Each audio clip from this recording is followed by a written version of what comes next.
Aujourd'hui, nous commençons un petit peu plus tôt que d'habitude, sans problème technique. Donc ça, c'est une grande première. Nous en sommes totalement ravis, ce qui va laisser plus de temps donc, pour cette conférence. Nous avons la chance d'accueillir Yves Dezallé et Caroline Lequel, qui seront nos intervenants d'aujourd'hui. Mais avant toute chose, je désire également souligner la présence du professeur Richard Yanda de l'université McGill, qui nous fait l'honneur donc d'être ici parmi nous, ainsi que du professeur Autren de Sciences Po, de l'école de droit de Sciences Po Paris et du CNRS, c'est pas FNRS belge, CNRS français.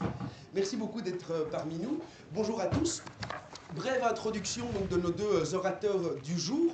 Je vais commencer par le professeur Yves Dezallé. Yves Dezallé qui est au départ statisticien, j'ai appris ça il y a maintenant quelques heures, toutes mes félicitations, monsieur Dezallé. Au-delà de sa formation en statistique, il est principalement sociologue, directeur de recherche émérite au CNRS également, affilié à l'école des hautes études en sciences sociales, ainsi qu'à l'American Bar Association. Foundation. Foundation. Oui, l'association, c'est l'association professionnelle, Oui. Et la fondation, c'est l'organisme de recherche financé par l'American Bar Association. Eh bien, excusez-moi pour cette erreur manifeste, c'est donc l'American Bar Foundation et non pas Association. Vous avez reçu entre autres récemment le prestigieux prix de la Law and Society Association concernant le International Scholar Prize. Et je ne peux pas passer en revue vos très nombreuses publications, vos articles, vos livres. J'ai été tout particulièrement marqué pour ma part par un de vos premiers livres, Les Marchands de droit, en 1992, qui était, si j'ai bonne mémoire, tiré de votre thèse d'État réalisée sous la direction de Pierre Bourdieu. Mais vous avez rédigé de très nombreux livres. Et ce qui est vraiment marquant lorsqu'on lit votre bibliographie, c'est que vous avez en fait analysé et étudié les professions juridiques ainsi que la reproduction des élites à travers le monde. C'est-à-dire que vous êtes intéressé à l'Europe, à l'Amérique du Nord, ensuite l'Amérique du Sud, l'Amérique latine, donc l'Asie, l'Inde. Vous avez vraiment eu une perspective globale sur les professions juridiques et la reproduction des élites. Votre livre le plus récent, c'est Asian Legal Revivals, Lawyers, Comprados and Colonial Strategies in the Reshaping of Asian States. Excusez-moi, ça c'était le sous-titre prévu. Le sous-titre que porte maintenant le livre dans sa publication, c'est Lawyers in the Shadow of Imperialisms avec un S. Donc, et ce sous-titre, en fait, est presque le titre. Voilà. Je pense que la fiche de votre page au CNRS devrait être remise à jour également. Ouais. Excusez-moi pour cette double erreur. Et donc,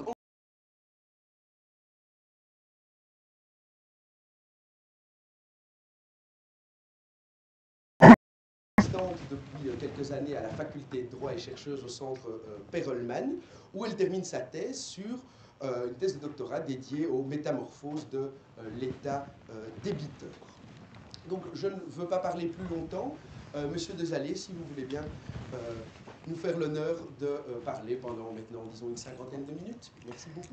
Bien, je voudrais d'abord commencer par remercier les organisateurs, puisque c'est la première fois que je viens à l'ULB, par un beau soleil en plus, mais surtout parce que leur invitation m'a donné un sérieux coup de jeunesse.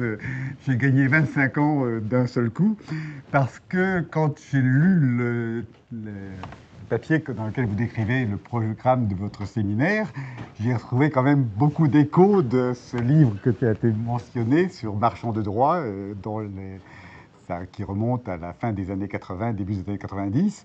Pourquoi? Parce que s'écrivait déjà que les global law firms, ou les multinational law firms, étaient effectivement un des agents les plus importants d'une restructuration des ordres juridiques nationaux et internationaux.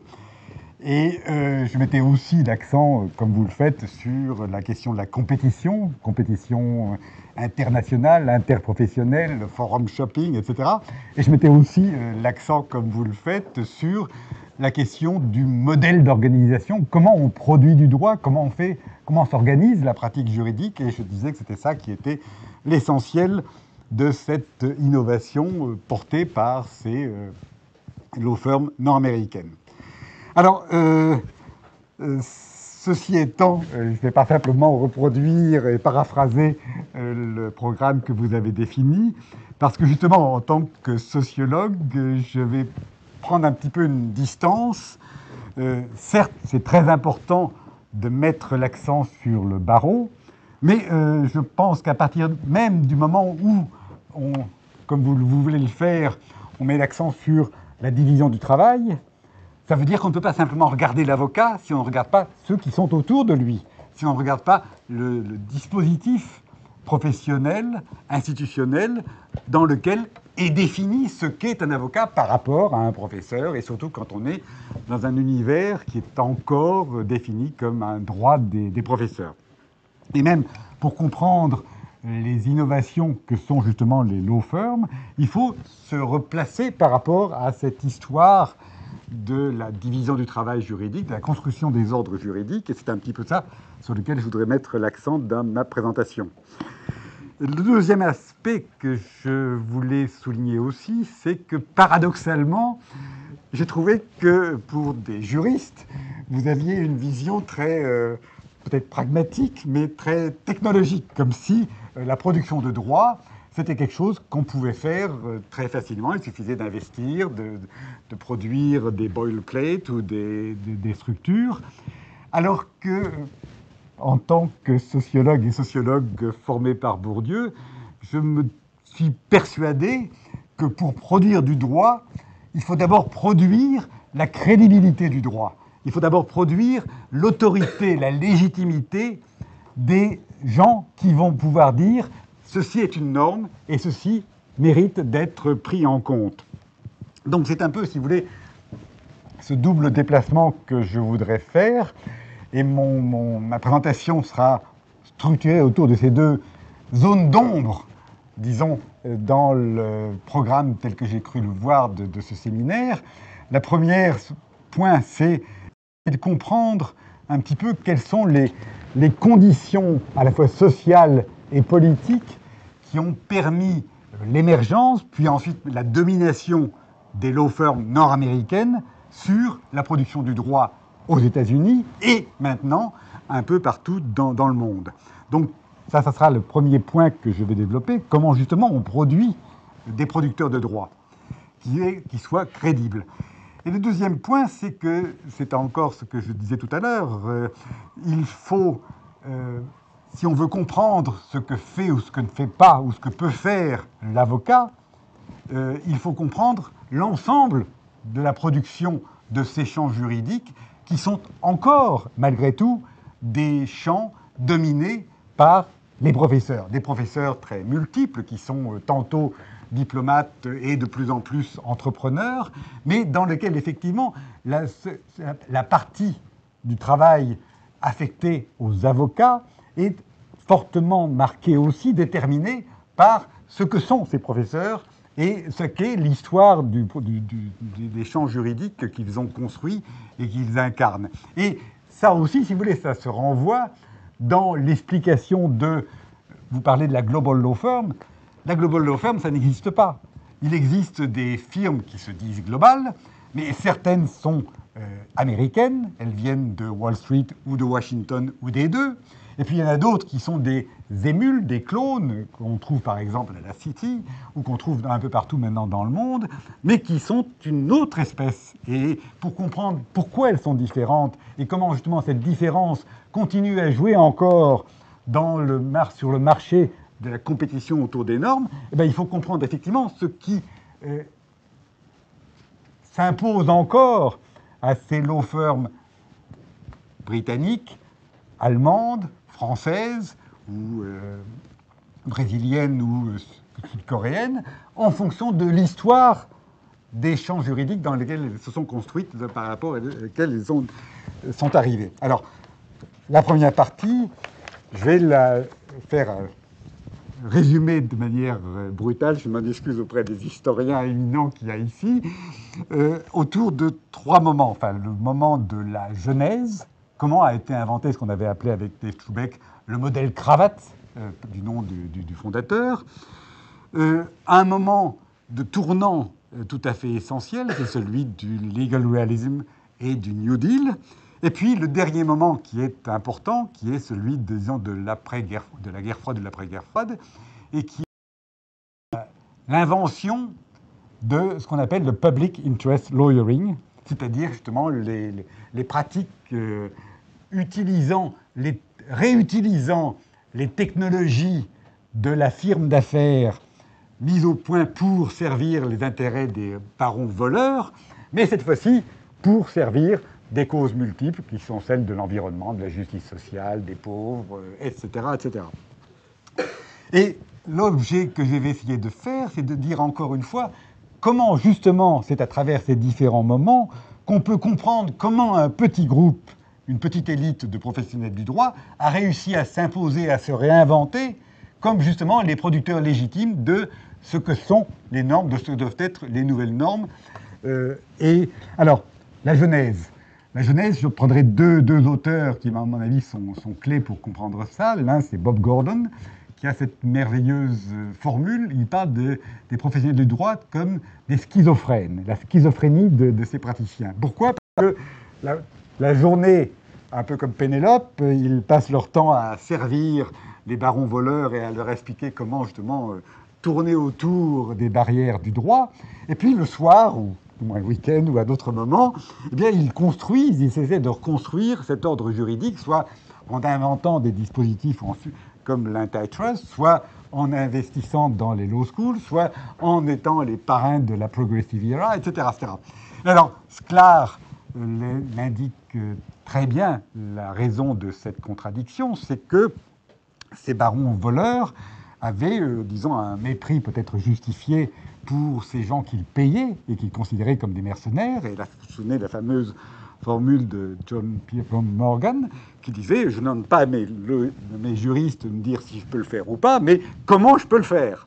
Débrouillez-vous. » Et pour une manière de valoriser les services de ces mercenaires, se dire « Mais attention, vous ne pouvez pas faire tout ce que vous voulez, parce que derrière moi, il y a justement tout l'ensemble de la législation antitrust, il y a d'autres législations, et si vous n'avez pas un juriste de premier plan pour vous guider dans ces méandres, eh bien vous allez en payer les conséquences. Et ces juristes peuvent faire valoir qu'ils sont les mieux à même de guider leurs clients dans ces méandres du droit, parce qu'effectivement, ils ont contribué eux-mêmes ou leurs protégés à les construire. Donc, ils en connaissent très bien les règles et les possibilités.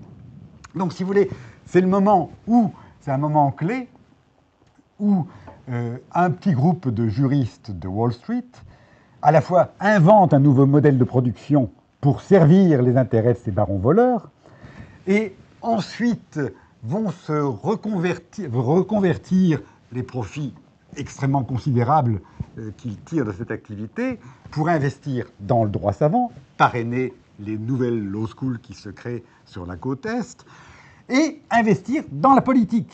C'est les gens, si vous voulez, qui vont, au moment où l'Empire américain se crée, vont devenir les proconsuls des Philippines, puis ensuite de Cuba et d'ailleurs, au titre que, comme ils appartiennent à l'Anti-Colonial League, c'est un pays colonial quand même, colonisé plutôt, ils vont pouvoir moraliser cette entreprise coloniale dans laquelle, comme toujours, les GI, c'était pas les GI à ce moment-là, mais enfin, font les catastrophes que nous savons qu'ils font. Donc, si vous voulez, ils ont investi dans la politique impériale, et ils ont ensuite, si vous voulez, utilisé cette réussite relative, en tout cas ils ont calmé le jeu, pour se promouvoir comme homme d'État, et homme d'État non seulement au niveau du monde nord-américain, puisque c'est ces mêmes gens-là, ces mêmes personnes comme Elihu Root, par exemple, qui est le grand-père, l'inventeur du Foreign Policy Establishment, qui a contrôlé la politique extérieure des États-Unis pendant pratiquement un siècle, et qui était d'une certaine manière un État au-dessus de l'État, ou la main gauche de l'État, appelez-la comme vous voulez. Mais c'est aussi, si vous voulez, ce même individu qui a été un des fondateurs du droit international. Comment? En recyclant les bénéfices de Carnegie, en l'occurrence le grand marchand d'armes, pour promouvoir la cause de la paix et financer la construction du palais de La Haye et des institutions savantes dans lesquelles sont nés le droit international, ce qui lui a valu de recevoir le prix Nobel. Donc, si vous voulez, il y a toute une généalogie de l'État national américain et de l'État international qui est à l'ébauche et qui va se développer aussi au moment de la guerre froide, où ces mêmes gens qui contrôlent la politique de guerre des États-Unis pendant la Deuxième Guerre mondiale, puis qui ensuite vont diriger toute la politique de la guerre froide à travers leurs instruments, la Fondation Ford, la CIA, etc., qui est en geste dans ce dispositif. Et alors, donc, si vous voulez, c'est autour de cela, autour de ce jeu complexe, que, effectivement, s'est imposé durablement la domination de ce petit groupe sur la production du droit et la reproduction des juristes et la reproduction des hiérarchies du droit aux États-Unis. Alors, deuxième moment, je passe très très vite, c'est les années d'avant-guerre, la période de la crise, le New Deal. Et là, si vous voulez, les auteurs clés, l'un c'est Roman Shamir et l'autre c'est Auerbach. Et ce qu'ils décrivent tous les deux, ce qui est très intéressant, c'est un univers, un déplacement, sur lequel je vais revenir plus tard, qui est en fait en grande partie une importation de l'Europe. C'est la réinvention du monde académique à travers les legal realists. Et les legal realists, c'était qui? C'était des gens qui non seulement étaient juifs, mais aussi s'écrivaient comme doublement marginalisés. Parce que ce n'était pas eux qui produisaient du droit, c'est un modèle qui est encore hérité du modèle britannique, et ils disaient, nous ne sommes que les librarians, les bibliothécaires, ceux qui produisent le droit, c'est les hauts juges et les dirigeants des grands cabinets qui sont en association. Et nous, on ne fait que classer. Et ils étaient aussi doublement marginalisés parce que ils étaient considérés par leurs collègues universitaires comme en fait de simples répétiteurs. C'est pas eux qui produisaient des grandes théories, c'était des gens qui simplement formaient comme une sorte d'école professionnelle des praticiens avec la fameuse méthode socratique, etc., et le commentaire des arrêts, et tout et tout. Donc, et ce qui s'est passé à ce moment-là, c'est un dispositif qu'on va retrouver à d'autres moments, et en Europe, c'est une alliance entre ces déclassés, ces marginalisés mais ambitieux et talentueux, et puis Roosevelt, à qui ils vont offrir une double prestation. À la fois, ils vont former les agents essentiels pour la mise sur pied des agences du New Deal et du nouveau dispositif d'État, et ils vont aussi donner la légitimité doctrinale à cette restructuration du pouvoir d'État et à cette nouvelle manière de construire l'articulation entre le secteur privé et les agences d'État. Et comme on est dans le monde juridique, ce qui se passe, c'est que ces agences d'État, enfin les pionniers, les fondateurs de ces agences d'État vont ensuite ouvrir leur propre law firm. Ça sera une nouvelle variante par rapport au modèle de la Wall Street Law Firm que j'ai décrit auparavant, c'est les Washington Law Firm. Et les Washington Law Firm pratiquent là aussi l'échange, la mobilité entre les agences d'État et puis les agences, enfin les firmes privées et les firmes d'avocats. Et elles servent, si vous voulez, à justement négocier constamment, renégocier les dispositifs qui permettent l'encadrement et l'articulation entre l'intervention d'État et puis le marché industriel et le marché financier. Et c'est ça, si vous voulez, qui va permettre, selon la formule d'Auerbach, de faire en sorte que le New Deal est un lawyer's deal, parce qu'effectivement, tout d'un coup, le droit et les juristes voient tout un nouveau marché administratif, public qui s'ouvre à eux, et la légitimité du droit est largement restaurée par justement le fait que le droit et les juristes se mettent au service de cette nouvelle forme d'État social, d'interventionniste, contrairement à ce qui se passe partout ailleurs, y compris aux États-Unis, mais particulièrement dans les pays européens. Donc c'est ça qui va faire une énorme différence dans, disons, la géopolitique du droit et de l'État entre ces différents pays. Et ce dispositif, si vous voulez, va permettre une nouvelle période d'âge d'or qui va courir en gros jusqu'à l'époque où les juristes sont le cœur de ce qu'on appelle le liberal establishment. Ils sont aussi les wise men ou les elder statesmen, comme on les appelle, c'est-à-dire des gens qui sont épisodiquement, pour quelques périodes, secrétaires d'État ou en rentrant en politique, mais sont plutôt des gens comme McCloy qui sont le shadow secretary of state, c'est-à-dire des gens qui sont toujours quelque part derrière, mais à qui on s'adresse pour savoir qui va-t-on nommer à telle position, comment placer tel gens, etc. C'est vraiment un État au-dessus de l'État. Et l'exemple, et alors c'est toujours, si vous voulez, autour d'un triptyque qui est parfaitement contrôlé par ce groupe. C'est à la fois un contact direct au milieu financier de Wall Street et les Wall Street Law Firms. C'est un contact direct aussi avec les agences d'État de Washington. Et puis, c'est aussi quelque chose qui fait le lien entre les deux, c'est-à-dire c'est les grandes fondations philanthropiques, comme la Ford, par exemple, et qui fait le lien, justement, avec tous les campus de l'Ivy League. Et un personnage qui est exemplaire de cela, c'est Mac George Bundy. Mac George Bundy, qui était une sorte d'éclaireur de Kennedy, qui avait, après avoir été dean de Harvard, a permis à Kennedy de recruter ce qu'il appelait les best and the brightest, et qui ensuite s'est recasé comme patron pendant 20 ans de la Fondation Ford, qu'il a mis justement au service d'une hégémonie morale des États-Unis et qu'on va retrouver dans la période ultérieure, puisque ça a été le grand financier de toute la campagne des ONG sur les droits de l'homme, mais aussi sur ce qu'on appelle plus généralement le public interest lawyering. Alors, troisième période, après une rupture, la rupture, c'est bien sûr, c'est la guerre du Vietnam, c'est l'éclatement de cet establishment relativement homogène socialement entre les faucons et les colombes.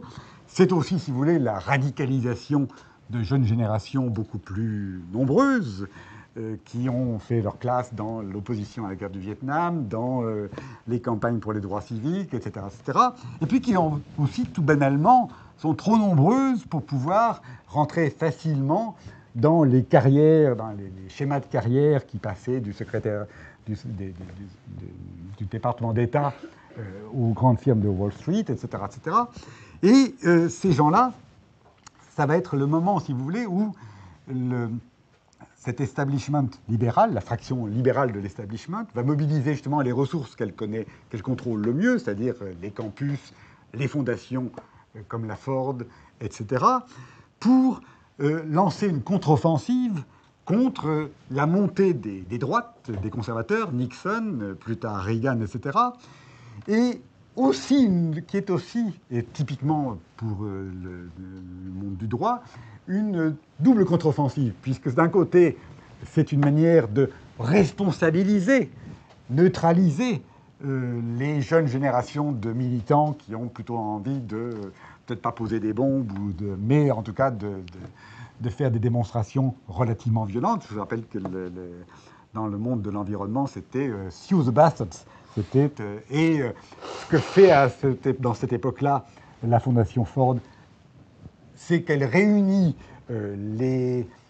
toute une élite libérale qui est à la fois bien ancrée dans ces firmes juridiques, qui tient aussi les cercles comme les cercles professionnels comme l'American Bar Association, qui a aussi ses entrées, moins maintenant, mais dans les milieux d'État, puisqu'ils sont occupés par la droite de Nixon, et pour proposer des dispositifs plus réformistes, qui vont être justement l'utilisation, mais raisonnable, du droit pour faire du public interest lawyering. Et le public interest lawyering, c'est quoi? C'est la mobilisation du capital financier de la Ford, la mobilisation du capital intellectuel des grandes law schools, et la mobilisation aussi des réseaux professionnels et des réseaux élitistes qui sont ceux du Foreign Policy Establishment.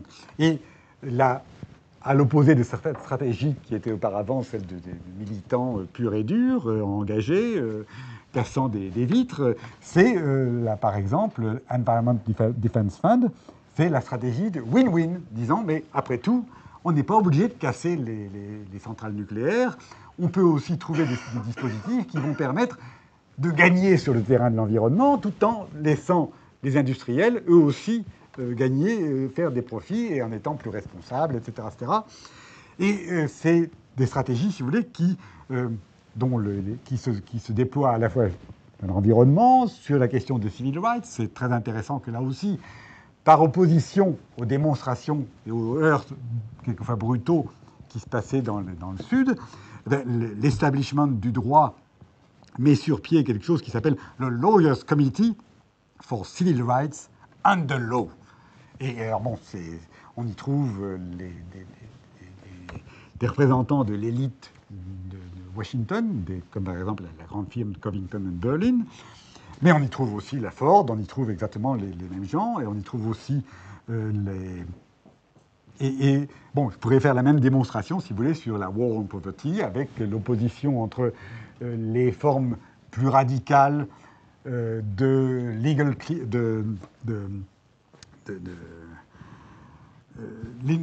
Neighborhood Law Firm for the Poor et le remplacement par ce qu'on appelait des legal clinics. Et l'idée des legal clinics, c'était qu'on n'allait pas simplement utiliser un peu de droit pour améliorer la situation de telle veuve ou de tel orphelin ou de telle minorité raciale, mais qu'on allait aussi utiliser ces opportunités pour dire, attention, on peut monter des cas autour de telle et telle affaire emblématique et qui vont donc permettre de produire du droit, et de redresser un peu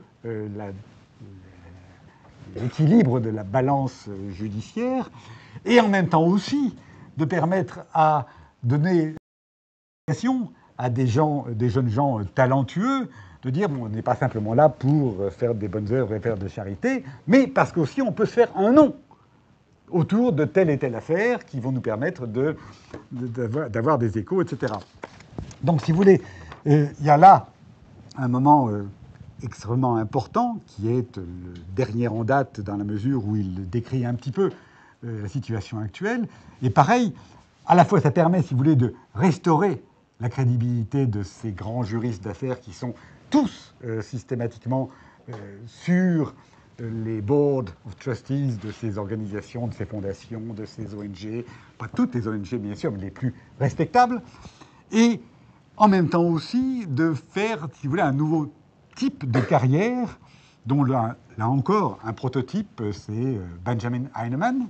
Benjamin Heinemann, c'est un jeune qui vient bien sûr de bonnes écoles, Harvard, etc., qui s'engage très tôt dans une de ces ONG qui s'appelle le Center for Law and Social Policy, et ça ne l'empêche pas que quelques années plus tard, on le retrouve comme General Counsel, c'est-à-dire patron juridique de la General Electric, et qui est un espèce d'exemple même de ces élites modérées du droit réformiste qui contribuent à sans cesse reproduire et peser sur la reproduction de la légitimité du droit.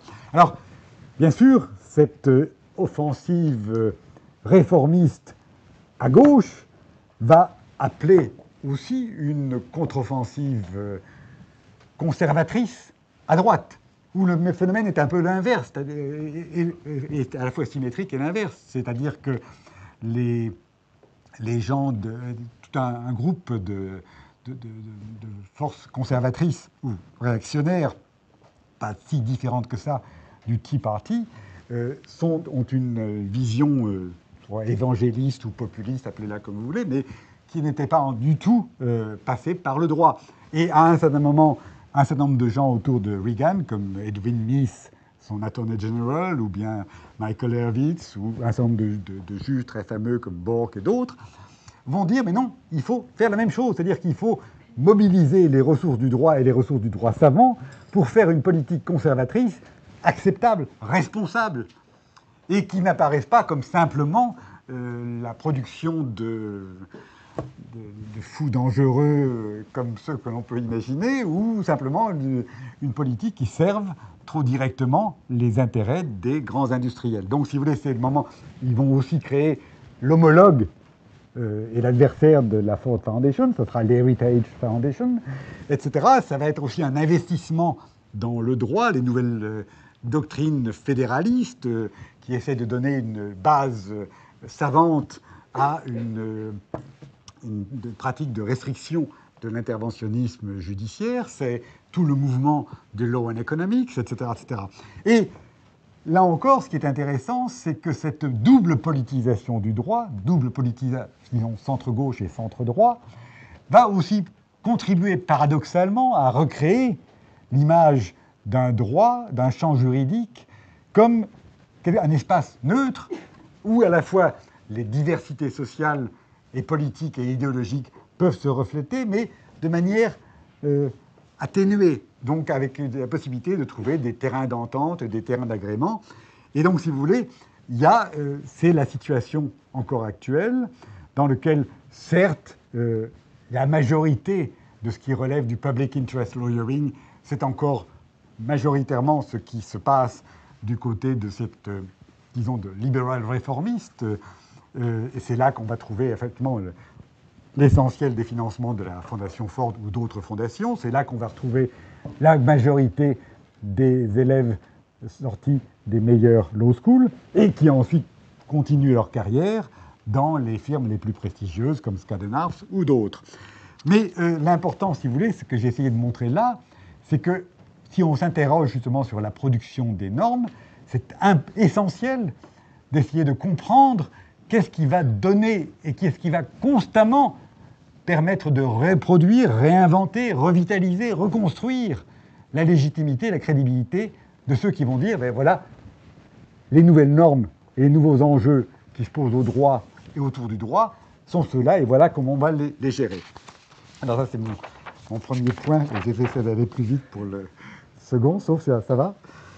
Alors, maintenant, si vous voulez, je vous ai décrit un petit peu ce que je pense être les ressorts à la fois de l'hégémonie américaine et de l'hégémonie d'un certain type de production du droit qui se joue à la fois aux États-Unis et qui s'exporte.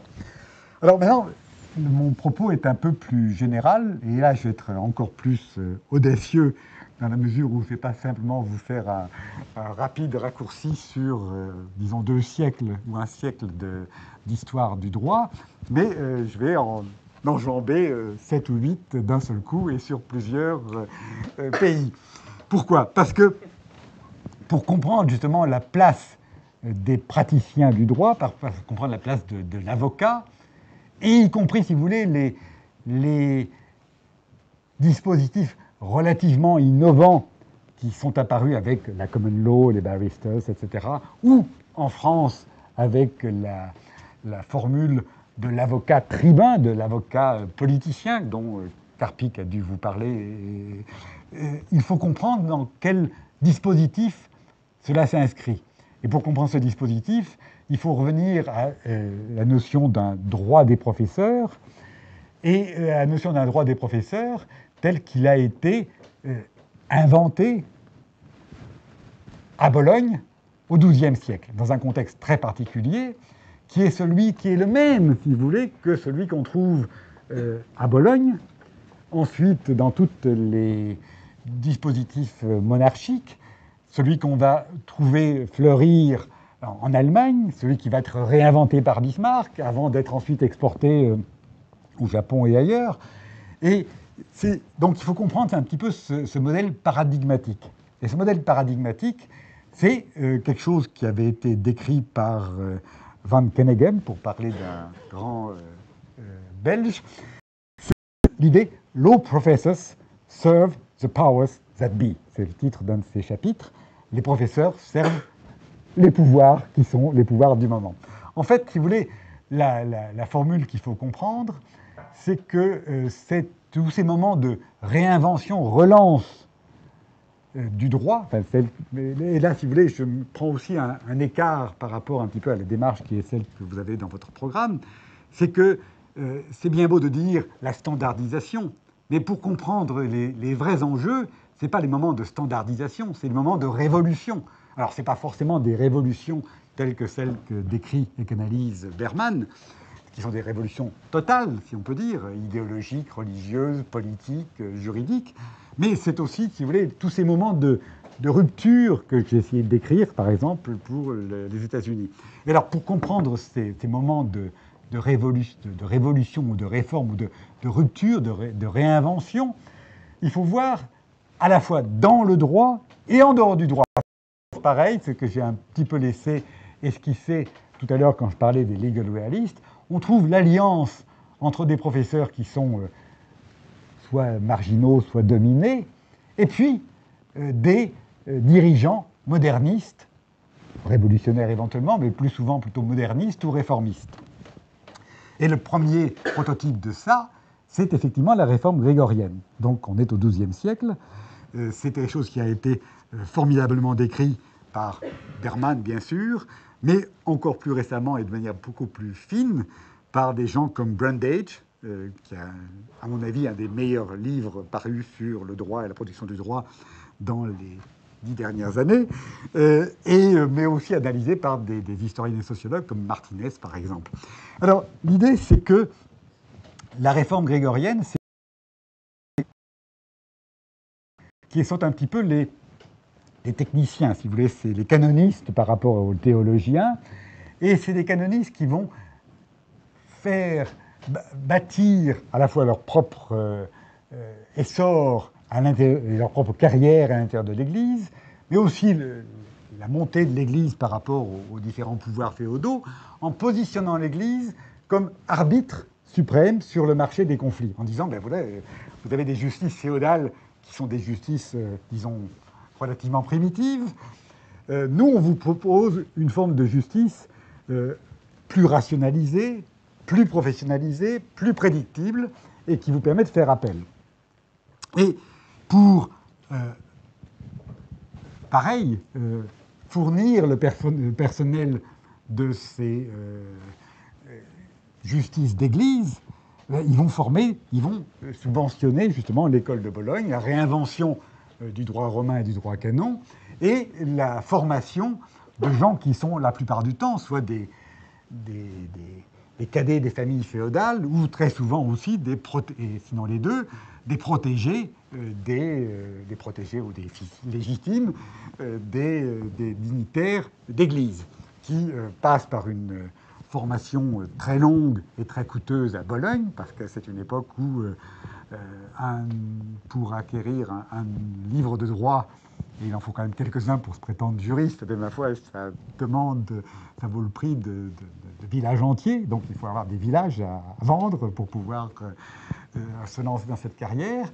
Et ensuite, c'est une carrière qui est très profitable, parce qu'elle permet de faire à la fois carrière dans l'Église et dans l'État. Bourdieu a cette belle formule, il dit « les juristes ont construit l'État contre l'Église en se servant de ressources d'Église ». C'est vrai, mais c'est encore plus complexe que ça, puisque justement, les gens qui avaient cette double formation en droit romain et en droit canon pouvaient faire carrière tant dans le domaine, tant au service des princes, et des multiples princes ou des multiples bureaucraties d'État, et bien sûr, ces princes, les remercier comment? Non pas en les payant, c'était beaucoup plus facile, en leur donnant des bénéfices ecclésiastiques. Donc, si vous voulez, ces gens faisaient carrière à la fois en montant, et je pourrais vous en citer de nombreuses, Brundage en donne des exemples merveilleux, mais ça permettait aussi, si vous voulez, que lorsqu'on avait à servir un prince qui était un petit peu trop autoritaire, ben on pouvait en trouver un autre, ou bien on pouvait, à ce moment-là, aller faire une période plutôt du côté du pouvoir catholique.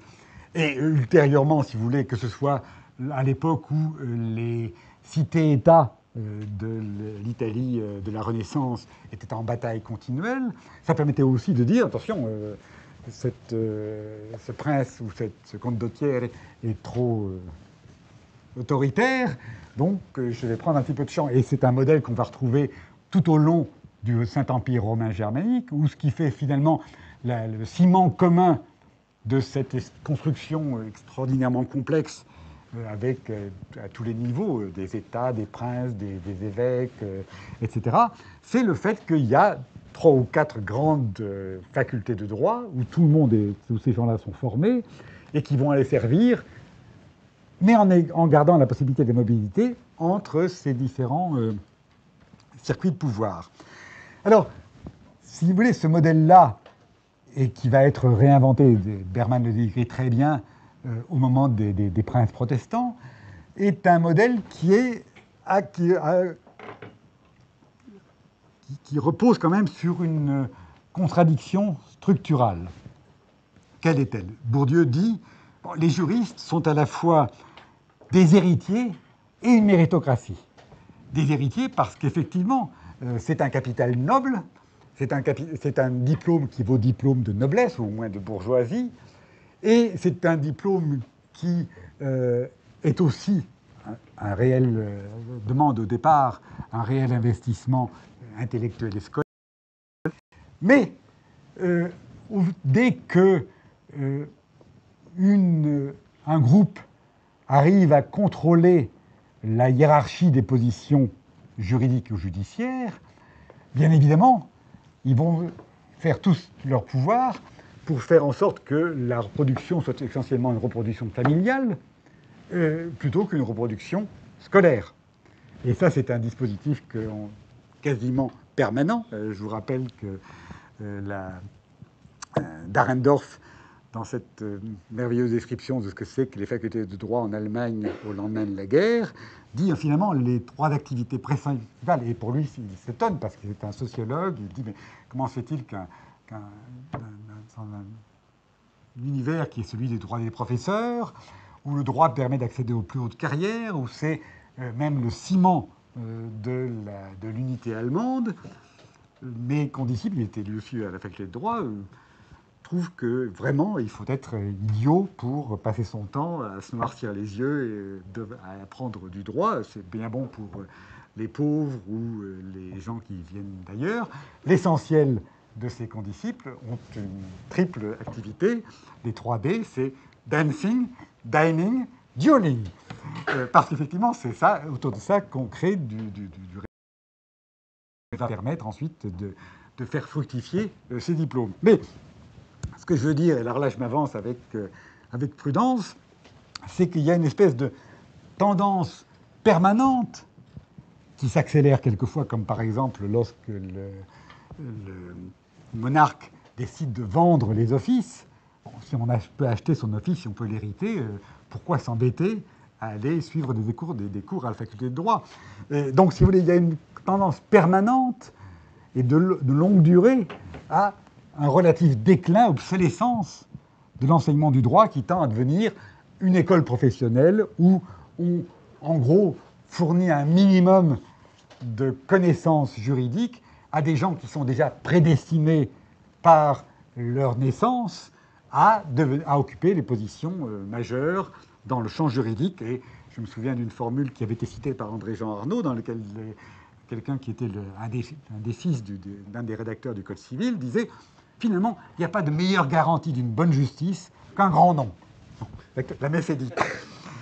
Et donc, si vous voulez, ça, c'est le modèle paradigmatique.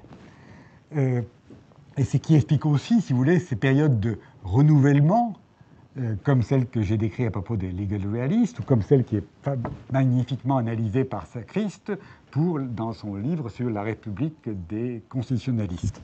Alors, par rapport à ça, où sont nos praticiens et quels sont les moments d'émergence? Bien, je vais donc là essayer d'insister sur deux moments particuliers.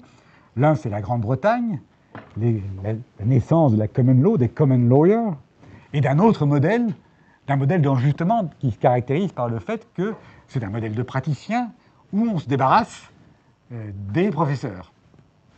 au profit de gens qui se considèrent eux-mêmes comme des learned gentlemen.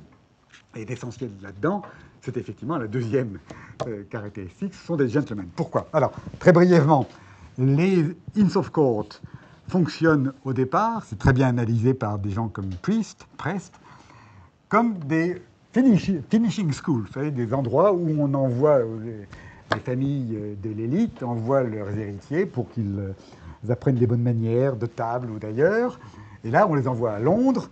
Ils viennent de leur province, ce sont des héritiers de la gentry ou de la bourgeoisie marchande.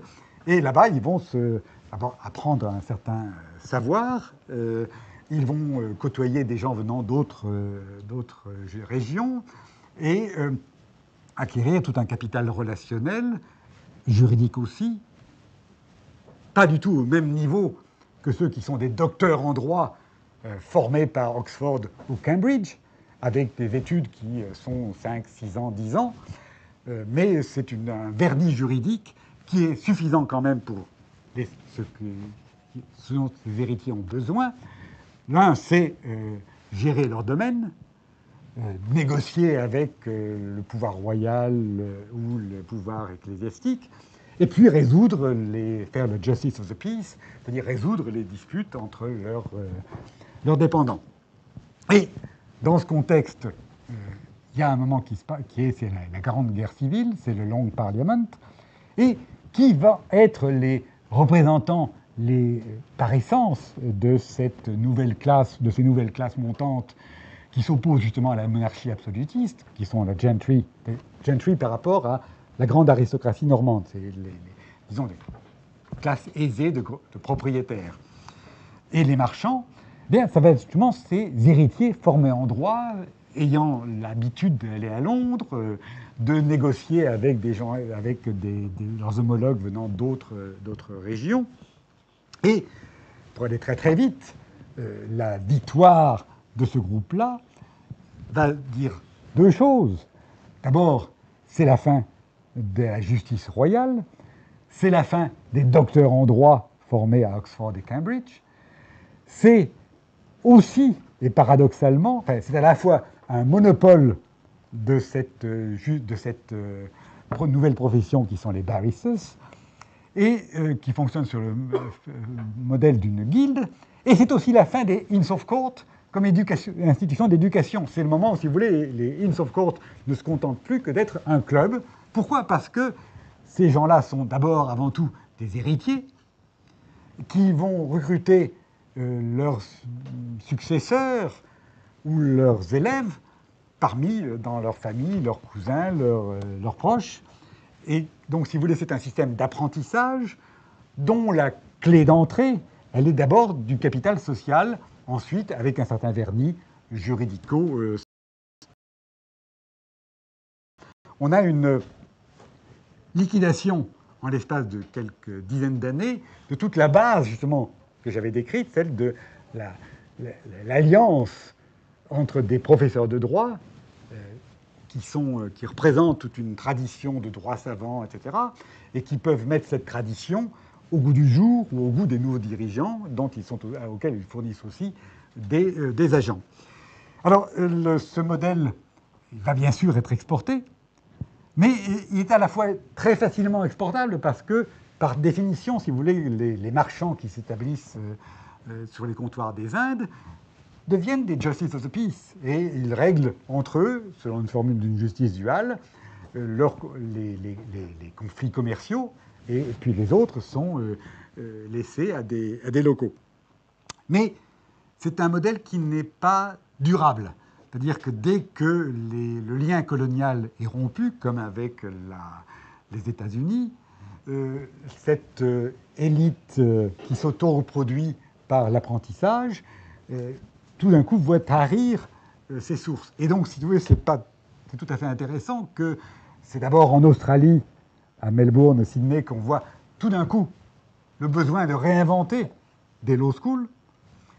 C'est ensuite aux États-Unis, et j'en ai parlé, à partir de la fin du 19e siècle. Et en Inde, c'est effectivement beaucoup plus tard, avec l'arrivée des Américains et la création de Bangalore National Law School, etc., etc. Alors, vite, maintenant, je passerai sur le deuxième exemple de dérivation par rapport à ce modèle paradigmatique. C'est celui qui a été tout à fait analysé par Karpik, même si je diffère dans l'interprétation, parce que, et je m'appuie surtout sur un historien britannique, Bell, qui dit deux choses.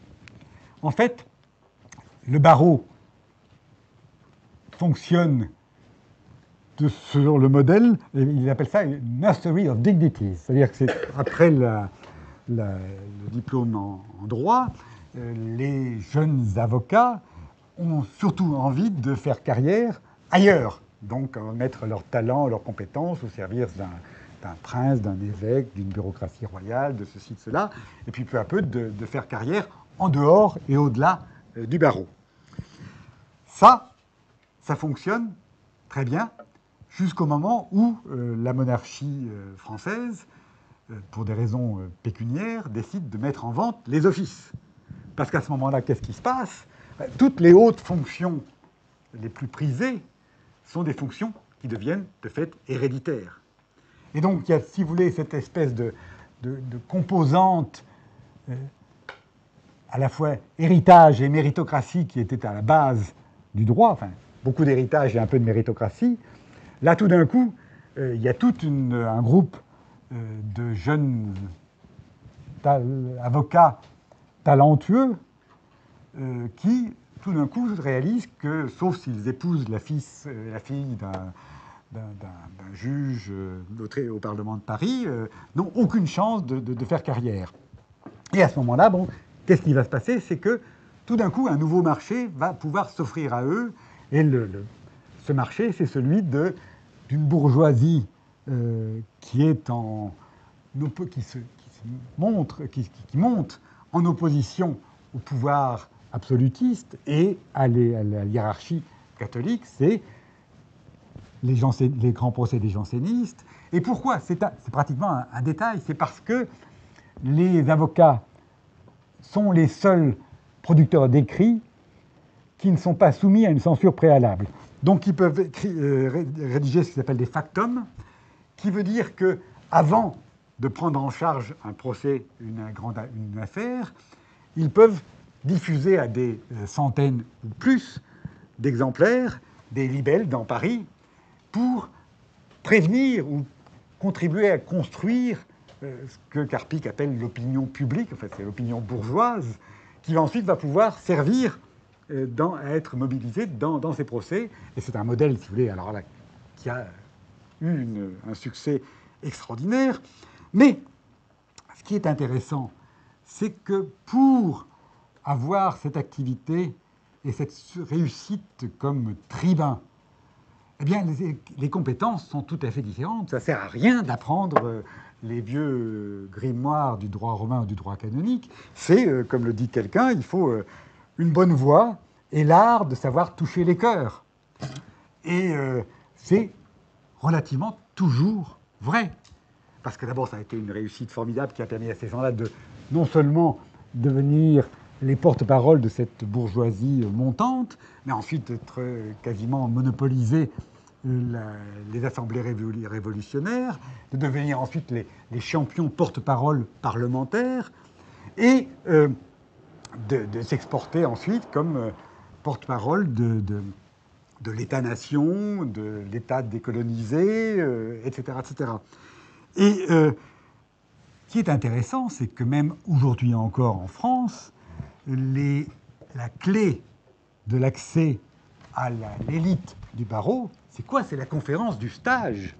On n'est pas en train de vous demander de montrer votre compétence doctrinale sur des points obscurs de droit, mais au contraire d'être capable de défendre tout et n'importe quoi.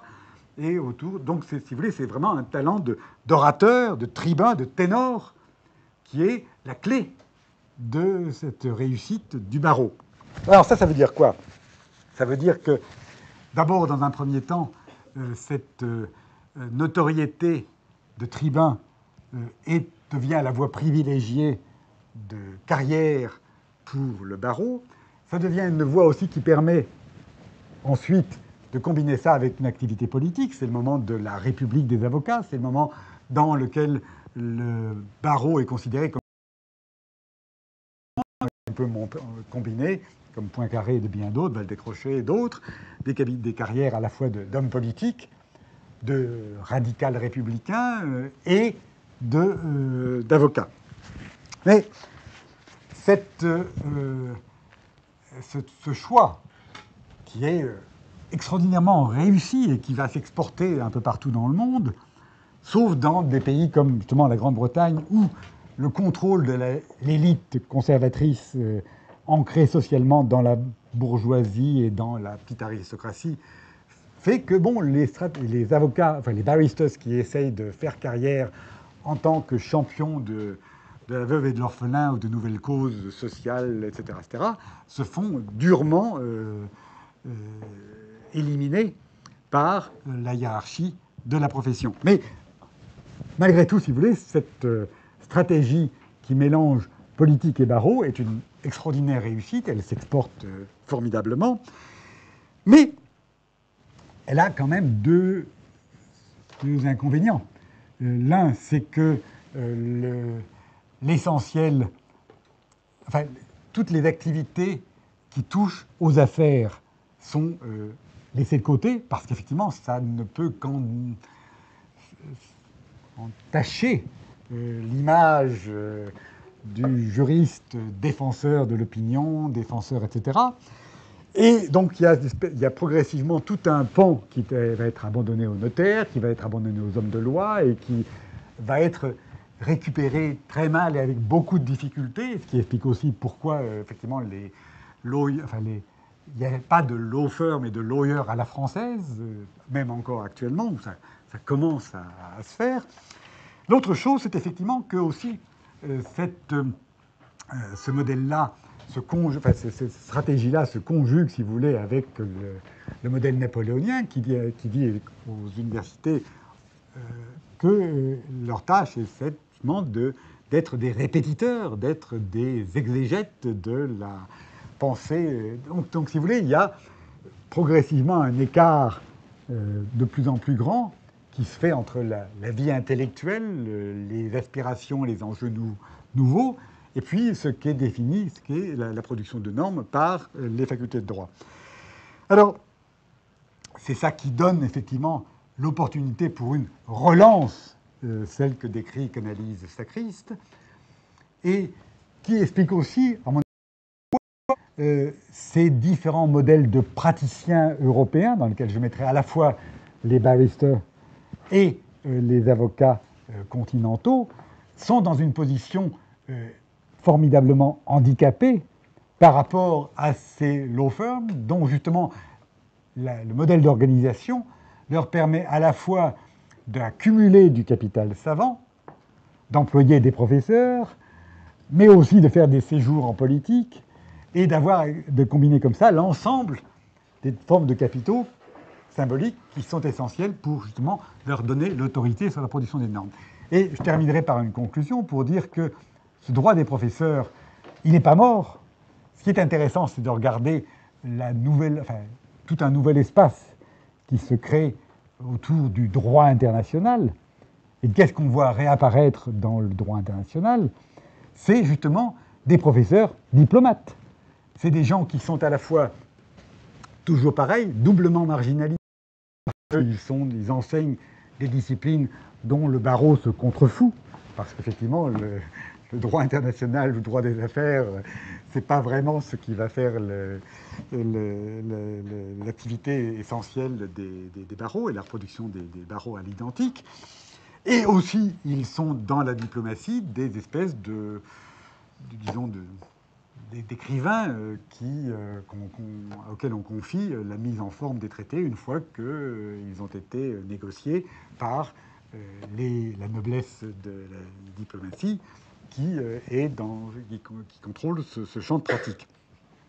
Donc, si vous voulez, alors, c'est intéressant, mais je n'ai pas le temps de développer là, c'est que donc, ce sont ces professeurs diplomates doublement marginalisés qu'on va voir au départ de toutes ces de la naissance du droit international, qui travaillent pour des protecteurs qui sont souvent des protecteurs un peu douteux, comme Nicolas II ou le roi Léopold, qui n'est pas vraiment l'exemple d'un monarque éclairé, tout moins dans ses colonies, dans ses entreprises coloniales au Congo, etc., etc., et qui vont trouver, au miracle, un protecteur intéressant, en la forme de qui? De Carnegie et de Elihu Root, qui vont justement financer l'Institut de droit international, les académies, l'école de Genève, les rencontres, la construction du palais de la paix, etc., etc.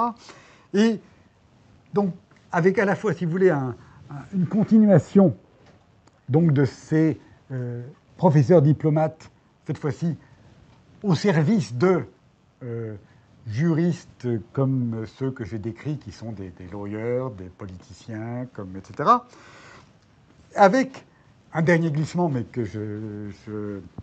qu'on a esquissé quand on a étudié ce qui se passe dans le domaine de l'arbitrage commercial privé, qui est que maintenant, ces professeurs diplomates continuent à être très très bien placés. Il suffit que de lire la liste des juges à la Cour permanente d'arbitrage, qui sont un petit peu le collège à partir duquel on sélectionne justement les grands juristes du droit et les grands juges de l'international.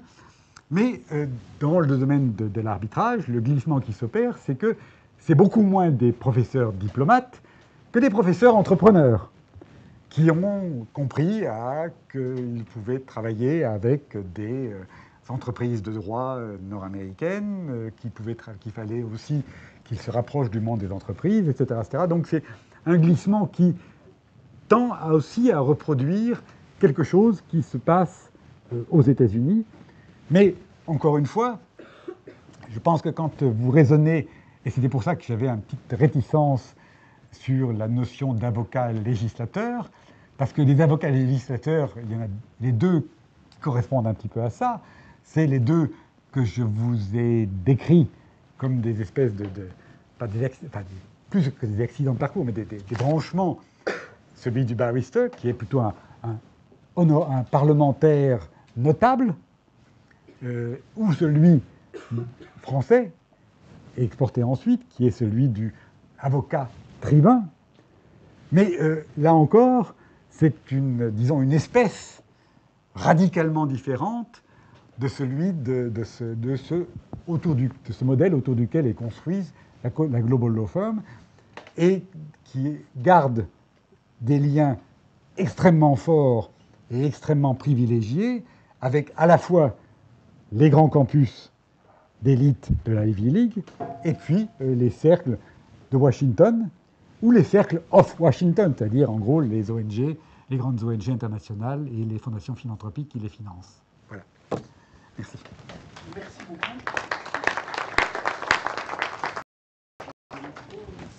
Ah oui. Après cet exposé grand angle sur des siècles de professions juridiques sur différents endroits du monde, nous allons maintenant faire un zoom en particulier sur un type de contrat, une standardisation contractuelle qui a été particulièrement frappante au cours de ces dernières années. Et donc je passe directement la parole à Caroline Lequesne, qui vient nous entretenir de ce sujet. En effet, j'ai choisi aujourd'hui de vous entretenir d'un sujet qui me semblait...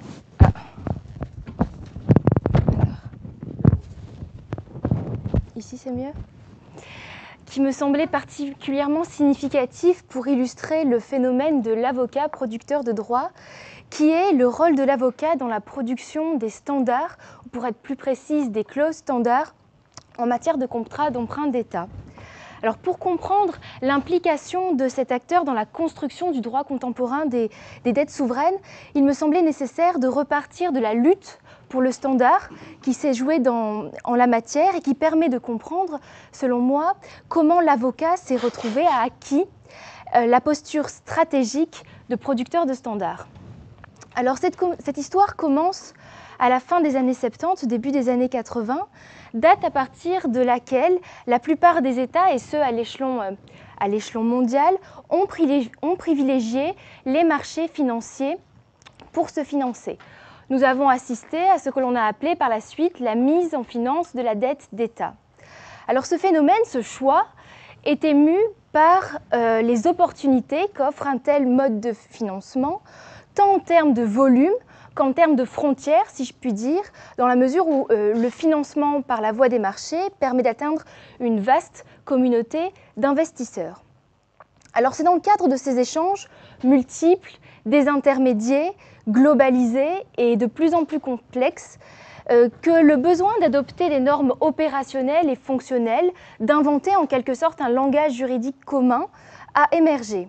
Alors la nécessité était notamment celle de disposer de règles de résolution en cas de crise des dettes souveraines, c'est-à-dire dans l'hypothèse où un État débiteur ne pourrait plus honorer ses engagements auprès de ses nombreux et de ses divers créanciers, c'est-à-dire disposer de règles qui encadreraient un éventuel défaut, une éventuelle opération de restructuration, bien souvent inévitable dans le cas de crise de la dette. Alors les premiers débats relatifs à l'instauration d'un régime dans l'ère contemporaine, encore une fois, remontent à ma connaissance aux années 70. Mais toutefois, elles émanent pour l'essentiel de propositions. Il s'agit pour l'essentiel de propositions doctrinales, si bien que ce débat, au départ, était un débat encore à la marge, ou du moins à la marge du débat politique.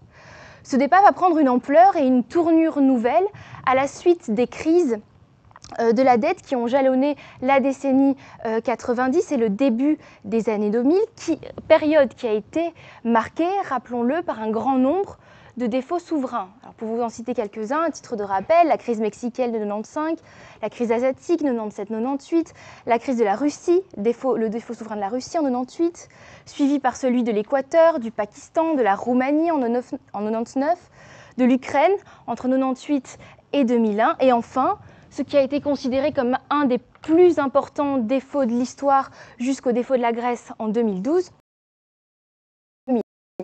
Alors ces crises ont été résolues dans la douleur, c'est-à-dire qu'elles ont présenté à la fois un coût conséquent en termes d'ajustement pour les États débiteurs, mais aussi un coût financier non négligeable pour les États du G7 qui sont venus en aide à ces États en difficulté. En effet, ces crises ont fait l'objet d'une résolution souvent tardive et ad hoc, ce qui a été considéré par la communauté internationale comme étant à l'origine du surcoût qu'a généré ces crises. Et en outre, il se trouvait que la plupart des titres qui ont fait l'objet d'une restructuration eh bien, étaient soumis au droit de l'État de New York. Alors je fais une parenthèse, pourquoi ces titres étaient soumis à l'État de New York?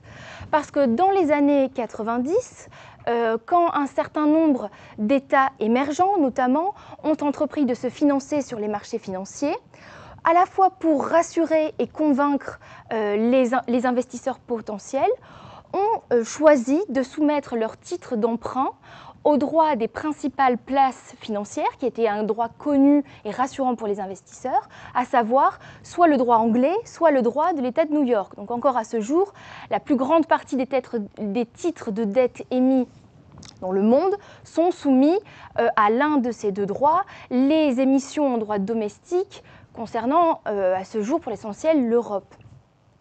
Alors donc, comme je vous le disais, les titres qui ont fait l'objet de cette restructuration étaient soumis à l'empire du droit new-yorkais.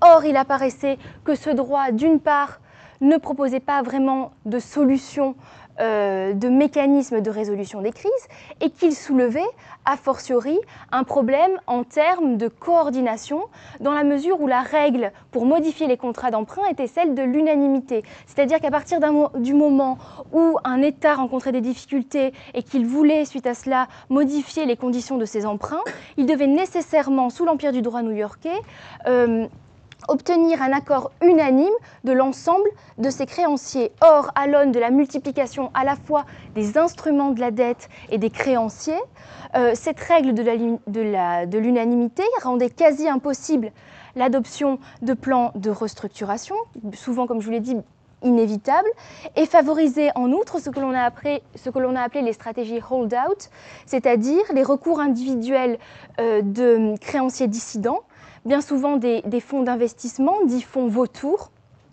qui refusaient d'adopter ces plans.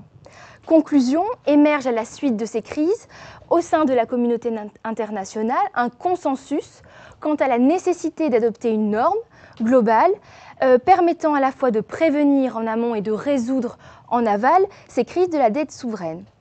Toutefois, s'il y avait bien accord et consensus quant à la nécessité d'adopter cette norme, des divergences profondes demeuraient quant à la nature et la forme que devait revêtir celle-ci.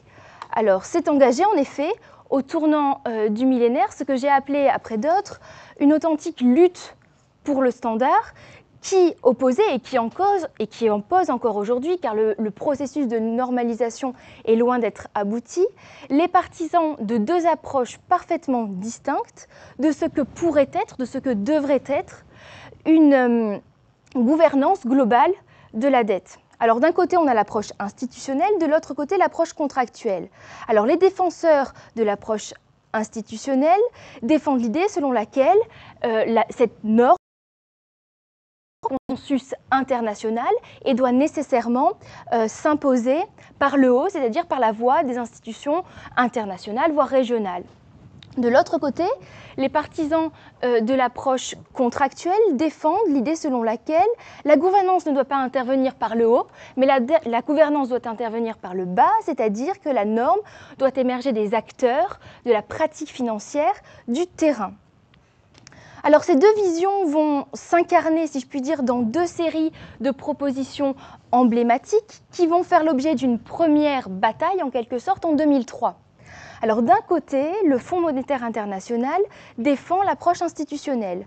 En 2002, le FMI, par la voix de son premier directeur adjoint, Hans Krüger, a proposé l'instauration d'un mécanisme de restructuration internationale de la dette souveraine qui, en substance, sur le chapitre 11 du Code des faillites américain et qui revenait pratiquement à instaurer un tribunal international des faillites opérant sous l'égide du Fonds.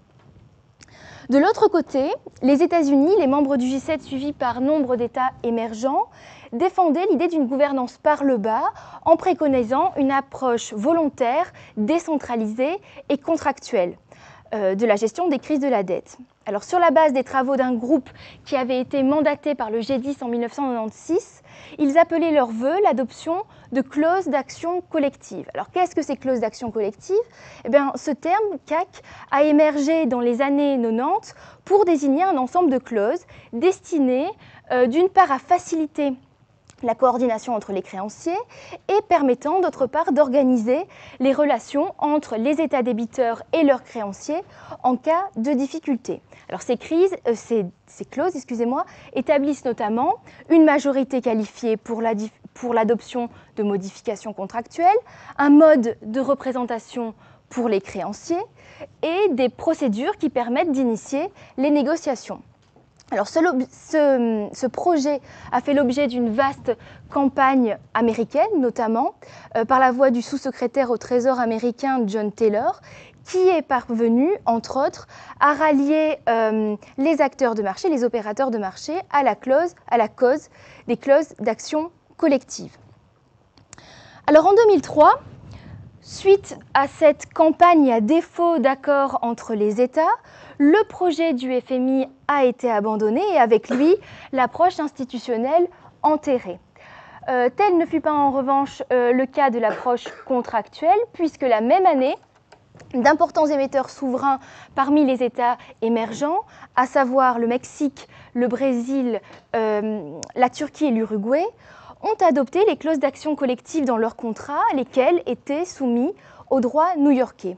D'autre part, ça a une petite importance du point de vue incitatif et du point de vue de comment on a pensé au niveau international la résolution des crises de la dette. Eh bien, l'Union européenne a annoncé en avril 2003 que l'ensemble de ses membres adopteraient les clauses d'action collective à titre d'exemple, à titre d'incitatif, pour encourager les États émergents, notamment, à adopter les clauses d'action collective. Ainsi, en un an, les clauses d'action collective sont devenues la nouvelle norme de résolution des crises en droit new-yorkais, notamment, marquant le triomphe de l'approche contractuelle. Alors, c'est précisément dans le triomphe de l'approche contractuelle qu'il est intéressant d'évoquer le rôle de l'avocat. Des études de terrain ont révélé que un petit nombre restreint de grandes law firms, au titre desquelles notamment Cleary Gottlieb, qui est, je le précise, la première firme conseil des émetteurs souverains en termes de volume, et ce à l'échelon global, eh bien, ont joué un rôle décisif dans la construction de ce standard de résolution titre. Ces law firms ont conseillé les États, elles ont élaboré les clauses et enfin, elles ont permis l'élévation de ces clauses au rang de standards contractuels. Alors, je vais très brièvement revenir sur ces 3 points qui nous permettront vraiment de saisir, je l'espère, la place de l'avocat dans ce processus normatif. Alors, tout d'abord, le rôle de conseil. Comme les travaux du professeur Dezallet l'ont rappelé, l'ont montré et comme il l'a rappelé, les avocats bénéficient auprès des souverains d'une position véritablement stratégique. Aujourd'hui, dans le contexte de la globalisation, les cabinets d'avocats assistent les États dans un grand nombre d'opérations économiques et financières qui vont des privatisations aux opérations de financement, leur mission débordant largement des fonctions classiques de représentation contentieuse qu'on leur connaît. On rapporte ainsi qu'il existe une véritable proximité, voire une familiarité, le terme est employé par plusieurs auteurs, entre les États souverains et leurs conseils qui ont construit des relations qui s'inscrivent dans le long terme. Par exemple, en matière de financement, alors que les partenaires bancaires qui mènent les opérations changent régulièrement, on s'aperçoit que bien souvent, les avocats, les conseils demeurent inchangés. Alors cette relation, elle se comprend à l'aune de l'expérience acquise, mais aussi de la maîtrise d'un domaine de compétences juridiques qui échappe bien souvent aux États. En ce sens, l'exemple des États émergents que je prenais tout à l'heure est tout à fait significatif, puisque ces États qui ont choisi de se financer sur les marchés financiers à partir des années 90, ont, je le rappelle, décidé de soumettre leurs emprunts au droit de l'État de New York ou au droit anglais, et que bien souvent, leurs administrations, leurs services in-house n'étaient pas formés à cette pratique financière, pas rompus même à la culture financière et encore moins à ce droit. On peut avancer à ce titre que les cabinets d'avocats ont rempli et remplissent encore aujourd'hui des fonctions supplétives à l'administration de certains États. D'autre part, et a fortiori, ces grandes law firms jouissent encore d'une excellente réputation que les États, en les recrutant, entendaient exploiter pour faire valoir leur propre qualité de débiteur. C'est-à-dire qu'en recourant à un conseil extérieur, on faisait appel à la fois à une expertise, mais aussi à la réputation de ces acteurs qui servent finalement de certificateurs des émissions de dette souveraine. Alors concernant précisément l'épisode de 2003 que j'évoquais, il s'avère qu'on rapporte que les avocats ont vivement encouragé, ont plaidé auprès des souverains en faveur de ce mécanisme de résolution contractuelle, un engagement qui n'est pas vraiment surprenant à la lumière de cette relation, puisqu'on le comprend, l'adoption de tels mécanismes, d'un mécanisme contractuel, conforte de facto la position stratégique acquise par ces acteurs. Et d'ailleurs, il faut préciser que dans la résolution des crises, les avocats ont été, et sont encore aujourd'hui, on l'a vu avec la résolution de la crise grecque, des acteurs de premier plan. Deuxième point, l'élaboration des clauses. Si définitive dans le choix de la décision, force est de constater qu'ils l'ont été également dans le de celle-ci, puisque les lawyers ont pensé, c'est eux qui ont pensé l'économie des clauses et qui ont matériellement rédigé ces clauses. Alors à cet égard, et pour revenir de nouveau à l'épisode de 2003, il y a 2 faits qui, selon moi, doivent être mentionnés. Premièrement, le groupe de travail qui avait été mandaté par le G10 dans les années 90 et qui a élaboré les clauses qui ont servi de référent et de modèle dans tous les débats internationaux, était composé, pour l'essentiel, d'éminents lawyers qui étaient rattachés à ces quelques cabinets qui dominent le secteur. D'autre part, ces avocats, ce sont eux qui sont à l'origine des 4 grandes émissions souveraines de 2003 qui ont encouragé, qui ont induit l'adoption des clauses d'action collective en droit new-yorkais. Alors les cabinets d'avocats, Cléry Gottlieb en tête, en revendiquent d'ailleurs la paternité. Et plus largement, on peut dire qu'on rattache bien souvent ces clauses à leurs auteurs, qui sont des partenaires dans ces grands cabinets. Alors à cet égard, il y a un nom qui revient plus souvent que les autres, c'est celui de Lizzie Butchite, qui est un partenaire de Cléry Gottlieb, qui a été un acteur central dans la résolution de la crise sud-américaine et qui est connu plus récemment en Europe pour avoir représenté la Grèce dans les négociations de son plan de restructuration. Alors cet avocat est considéré par la doctrine vraiment comme le père de la discipline, puisque sa carrière, je cite, définit à elle seule l'histoire moderne des dettes souveraines. Tous les contrats conclus depuis le mémorandum mexicain de 1982 contiennent une Butchite Innovation. En outre, à titre plus anecdotique, mais assez révélateur, en 2012, le New York Times a baptisé Lizzie Butchite le roi philosophe des dettes souveraines. Dernier point, les law firms n'ont pas simplement contribué à élaborer et à penser ces clauses, elles auraient également permis d'en faire des standards globaux. Alors comment cela s'explique-t-il? Une hypothèse, eh bien comme je vous l'indiquais, le marché du conseil aux souverains est un marché qui est extrêmement concentré. Moins d'une dizaine de law firms se partagent ce marché. Aussi, ces cabinets bénéficient de ce qu'on appelle un avantage lié aux économies d'échelle. À partir du moment où elles adoptent une clause et qu'elles la diffusent à l'ensemble de leur clientèle, à l'ensemble des souverains pour lesquels elles construisent ces contrats, eh bien, elles sont en posture de faire de ces clauses rapidement un standard. À ce titre, une thèse qui est défendue dans la doctrine américaine est celle selon laquelle le rôle de Cléry Gottlieb, une fois encore, a été déterminant dans la période post-choc de 2003, c'est-à-dire après ces émissions contractuelles des États émergents, pour diffuser largement les clauses d'action collective dans les contrats d'emprunt d'État.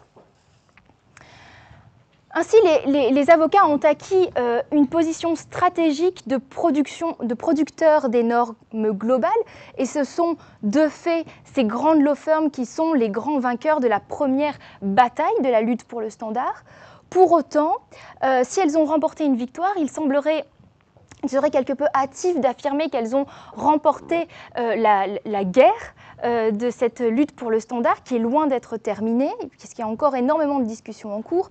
Et comme je vous le disais, le processus de normalisation n'est absolument pas abouti, il est encore très lacunaire, notamment en Europe. Trois facteurs qui tendent aujourd'hui à fragiliser quelque peu la position stratégique acquise par les avocats. Alors tout d'abord, ces law firms font l'objet de vives critiques en raison de ce fameux phénomène de standardisation contractuelle. On reproche aux avocats d'être sclérosés dans leur activité de conseil, de suivre et de se conformer aux standards qu'ils ont produits au détriment de l'intérêt de certains de leurs clients dont la situation justifierait davantage d'adaptation. Alors on comprend bien en ce sens que la profession est à un tournant, qu'elle devra nécessairement s'adapter, d'autant que la concurrence, si je puis dire, fait rage, puisque dans la mesure où la bataille se poursuit, il y a un certain nombre d'organismes de normalisation du type de l'ICMA, The International Capital Market Association, très influentes et proactives, qui tentent à leur tour, à travers leur réseau d'influence, d'imposer leurs clauses contractuelles et de se placer comme les nouveaux leaders du secteur en matière de production des clauses standards. Alors, cette concurrence est à relativiser dans la mesure où, par exemple, l'ICMA travaille avec les avocats, les cabinets d'avocats, mais le fait est que c'est l'ICMA qui passe sur le devant de la scène et que les avocats seraient davantage dans une posture de l'ombre.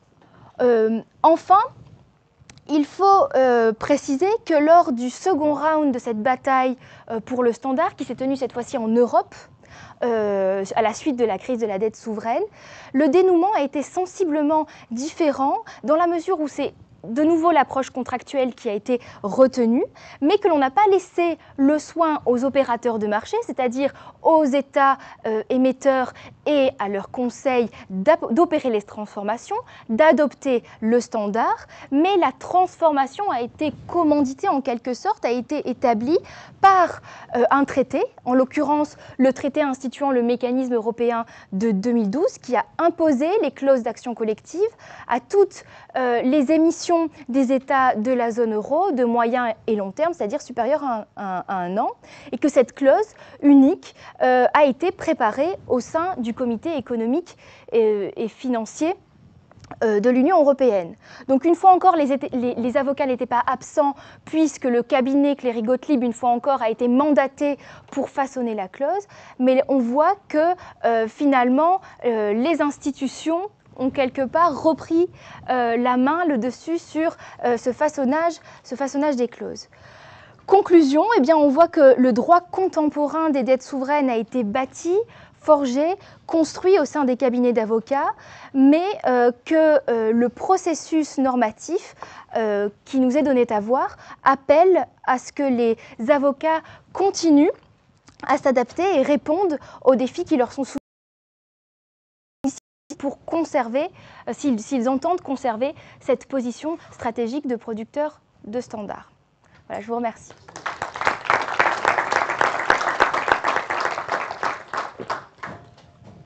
Merci beaucoup. Nous avons maintenant 25 minutes de questions-réponses. La parole est à la salle. Monsieur. Oui, bonjour, Martin Finard, avocat au Bruxelles Paris. J'ai trouvé très intéressant